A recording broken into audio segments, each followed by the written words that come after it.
And so it's my great pleasure tonight to introduce Ms. Amaya Simpson, a senior merit scholar who attends my alma mater, Western High School. Outside of merit, Amaya is president of Western High School's National Honor Society, and she's captain of the ethics team. She's also an environmental health activist, and she conducts synthetic biology research at the Baltimore Underground Science Space, exploring the role that bacteria can play in the degradation of plastic. She's a fellow in the Johns Hopkins Brancati Center for Community Care Fellowship Program, and she will lead a church-wide community garden initiative this year.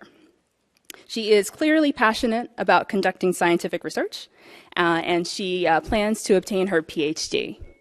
And so please join me in welcoming my fellow Western Dove, Ms. Amaya Simpson.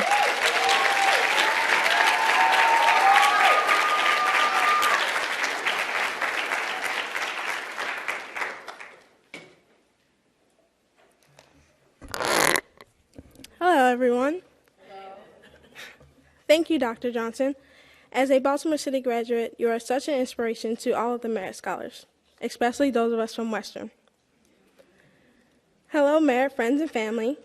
My name is Amaya Simpson, and I am a senior at Western High School. I joined merit 2 years ago as a shy girl who loved science.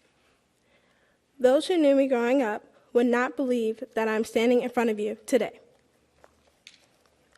Before joining merit, I was incredibly shy. I rarely raised my hand to answer questions in class and even struggled to confidently say my sandwich order in line at Subway. I knew all the answers in my classes, and I certainly knew my sandwich order, but I was deathly afraid of speaking up. I feared I'd make a mistake, say something inaccurate, or otherwise embarrass myself. Throughout the past few years with merit, I have found my voice. I presented at 4 research symposiums, which at first felt daunting but are now exciting.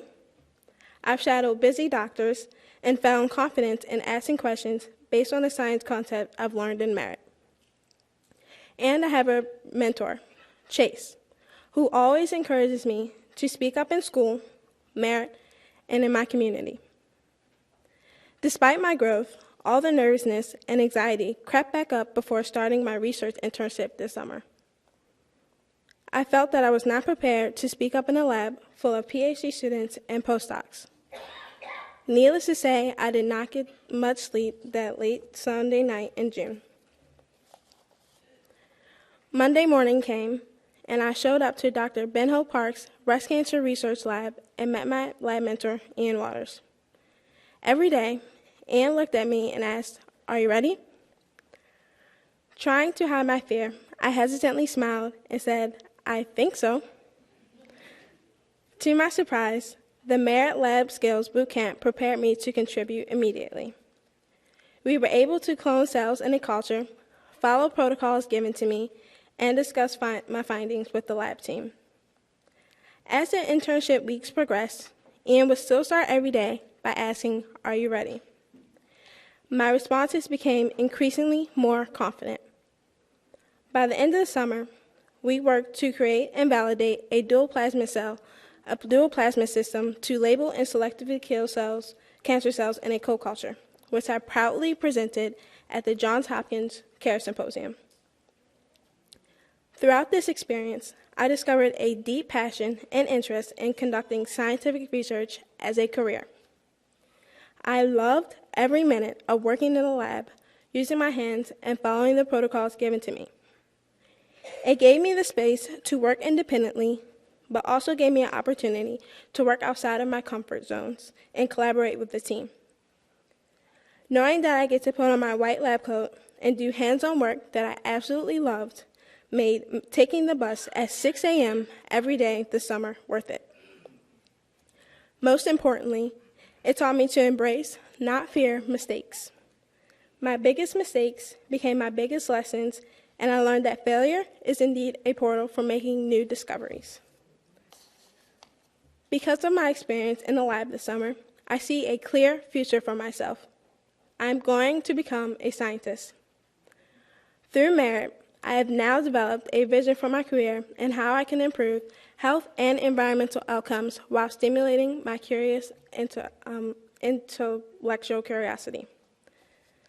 This new love for research has become a key part of my college search as I evaluate schools not only for their learning environments, but their research opportunities. I believe that the world needs more female scientists of color. I